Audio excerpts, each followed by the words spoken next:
અમારી સમ્રાટ સમાચાર ચેનલ સબસ્ક્રાઇબ કરો, લાઈક કરો, કોમેન્ટ કરો અને જોતા રહો પળે પળના દરેક પ્રકારના સમાચારો। તળાજાથી પાલીતાણા જતા હાઈવે ઉપર સર્જાયેલ કાર અને બાઇકના ગંભીર અકસ્માતમાં પતિ પત્ની બંનેના મૃત્યુ થતાં શોકનું મોજું ફરી વળ્યું છે।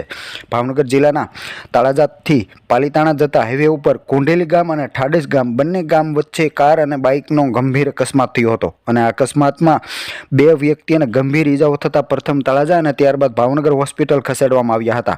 અકસ્માતના બનાવની જાણ થતાં જ 108ના પાયલોટ નાગજીભાઈ ભરવાડ અને ડોક્ટર વિપુલભાઈ સહિતની ટીમ તાત્કાલિક ઘટના સ્થળે પહોંચી હતી અને ઈજાગ્રસ્ત દલપતભાઈ ખાટાભાઈ દિહોરા તથા કાંતાબેન દલપતભાઈને તાત્કાલિક તળાજા હોસ્પિટલ ખસેડવામાં આવ્યા હતા, પરંતુ તેઓને ગંભીર ઈજા થયેલ હોય અને વધુ સારવારની જરૂર જણાતા તાત્કાલિક ભાવનગર હોસ્પિટલ ખસેડવામાં આવ્યા હતા અને ત્યાં તેમની ટૂંકી સારવાર દરમિયાન બંનેના એક પછી મૃત્યુ થતાં શોકનું મોજું ફરી વળ્યું છે। આજે કાર અને બાઇક વચ્ચે સર્જાયેલ અકસ્માતમાં બાઇક પર આવી રહેલ પતિ પત્નીના મોત થતાં શોકનું મોજું ફરી વળ્યું છે।